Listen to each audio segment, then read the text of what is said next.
Another milestone birthday. Now, I know that this guy was well before my time, and just by looking at some stuff here, I mean, I could tell this guy has a huge list of accomplishments and achievements, and I can conclude that he's one of the greatest presidents America has had. So he was in the U.S. Navy. He was active from 1946 to 1953, reserve from 1953 to 1961. His rank was lieutenant, and he received 4 awards: American Campaign Medal, World War II Victory Medal, China Service Medal, National Defense Service Medal.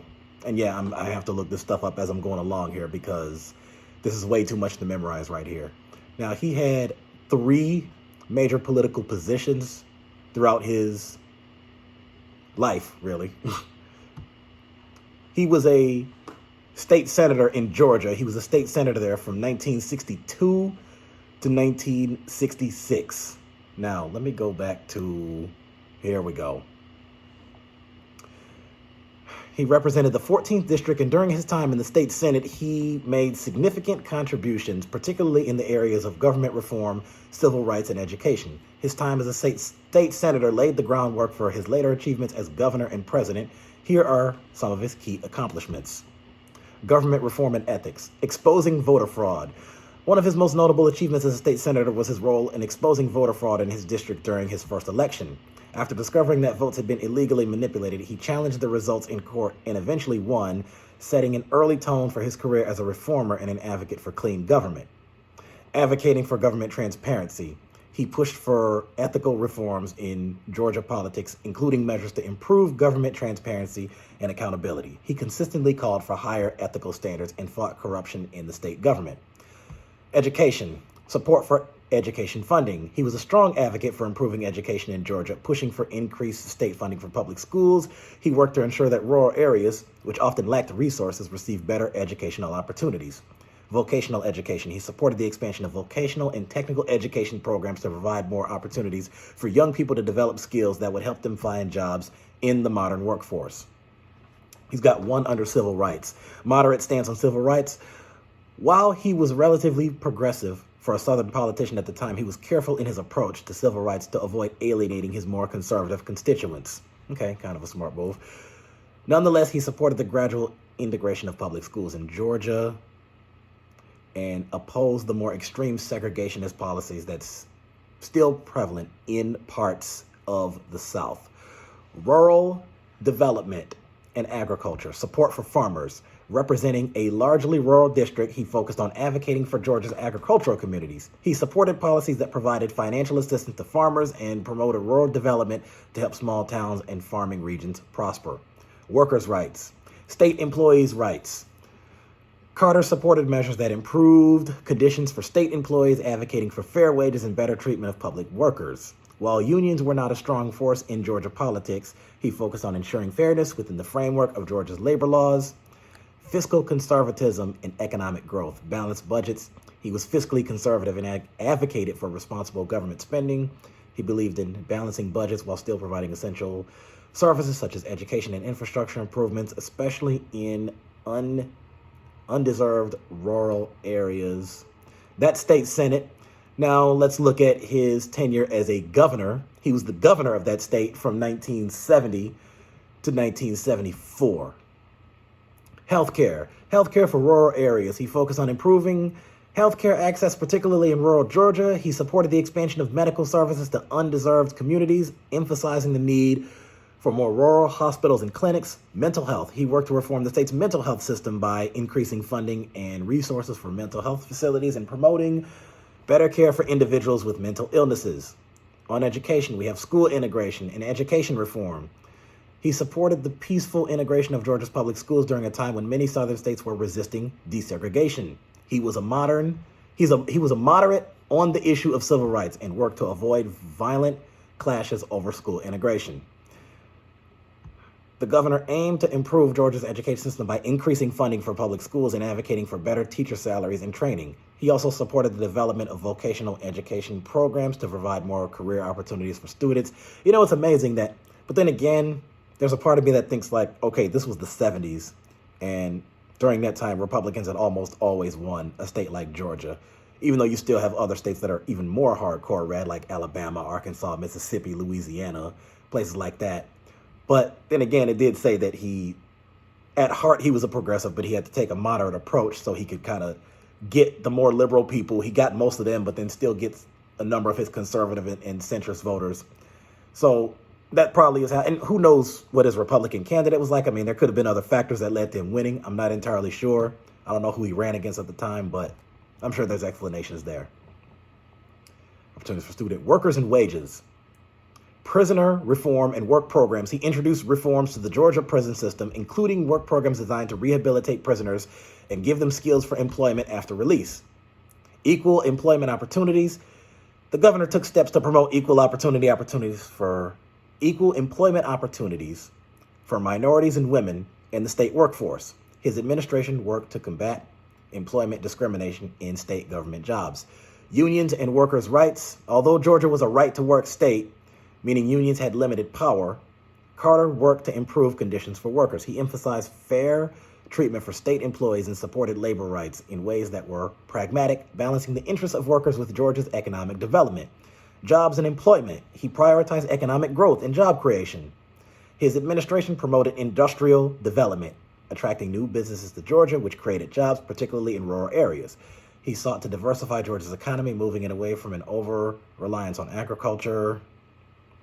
Other reforms, government efficiency and reorganization.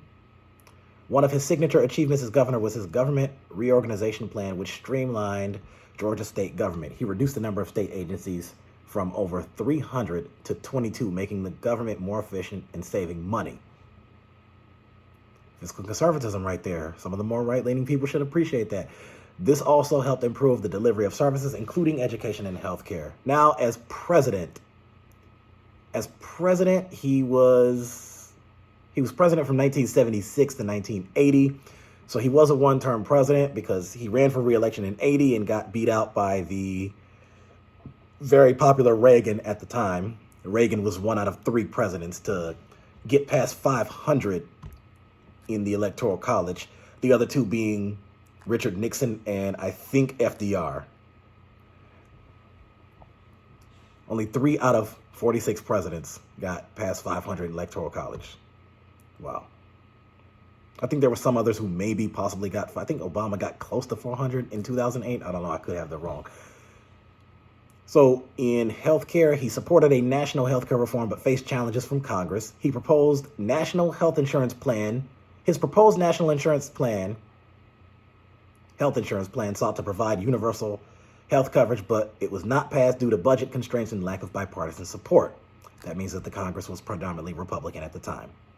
Hospital Cost Containment Act. He pushed for the Hospital Cost Containment Act in 1977, which aimed to reduce hospital costs by regulating hospital expenditures. However, this legislation faced opposition and ultimately failed to pass.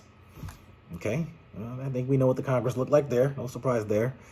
This is why voting is important on all levels, not just the presidency, but the Senate, the Congress, the local judges, the state judges, the state Supreme Court, state representatives, state senators, school board, city council. All of that is just as important as who's in the White House. Now, education. This is actually one of my favorite ones. I had read this a while ago. One of his lasting achievements was the creation of the Department of Education. This move elevated the importance of education as a federal priority and helped establish better oversight and management of the country's educational system. Increased funding for education. Carter advocated for increased federal funding for public schools. For some reason, I can't read or talk right now. I don't know what my problem is. And financial aid for college students. He expanded programs like Pell Grants and other student assistance programs to help more low-income students access higher education. Minimum wage increase 1977. The Fair Labor Standards Act was amended to raise the federal minimum wage. In 1977, the minimum wage was increased from $2.30 to $3.35 per hour over a series of steps benefiting millions of workers. And people think like, whoa, but again, this was the 70s, so times were a little bit different back then. Worker protections. He supported measures to improve worker safety, expanded workers' rights, and strengthened labor laws. His administration strengthened the Occupational Safety and Health Administration OSHA to improve workplace safety standards. Unions, labor relations. While Carter supported unions and workers' rights, his relationship with organized labor was at times strained. His presidency coincided with growing tensions between labor unions and the broader economy, particularly as inflation and unemployment rose. Oh boy. Public sector labor rights. He supported public sector workers' rights to organize. He issued Executive Order 12171, which allowed certain federal employees to join unions while maintaining restrictions on strikes by federal workers, jobs, and employment. He implemented job creation programs such as the Comprehensive Employment and Training Act, which provided public service jobs and training for unemployed workers. Anti-inflation policies. He faced significant economic challenges, particularly high inflation and unemployment, often referred to as stagflation. His anti-inflation policies included wage and price controls, which were controversial and had mixed results. Overall, his tenure was marked by efforts to improve workers' conditions, access to healthcare, and education, though many of his ambitious goals faced opposition or economic difficulties that limited their full realization. And then let me fast forward some years and years later, lots of years later, and add that this guy was helping build homes in his 90s. The guy was 92, 93, 94, helping build houses. And it's like, who does that in their 90s? Most people don't feel like doing that at my age. But so all this stuff right here. And again, I've read that there was also some issues with the foreign policy thing. A lot of people felt he was weak there, including people who voted for him. And that probably explains why Reagan got as many votes as he got. He landslided him in the popular and electoral college in 1980. So that tells me that a lot of Reagan's votes were made up of, I don't know, people even on the Democrat side who felt they lost faith in him, or just a lot of people who probably didn't even normally vote, but they voted for him because Reagan was a celebrity at the time, because before that he was governor. Before that he was an actor in the 50s and 60s. So that probably amounted to that as well. And people thought Reagan had charisma at the time. And of course, this is before he, it was publicly announced he was diagnosed with I think it was Alzheimer's that Reagan had. But ultimately, whatever the case may be, Carter was a one-term governor and one-term president, but he has a significant amount of accomplishments and achievements throughout his political tenure. And he made it to, so far he's made it to 100. Milestone birthday. So there's that. President Jimmy Carter. Stay tuned. I got more coming for you. Like and subscribe.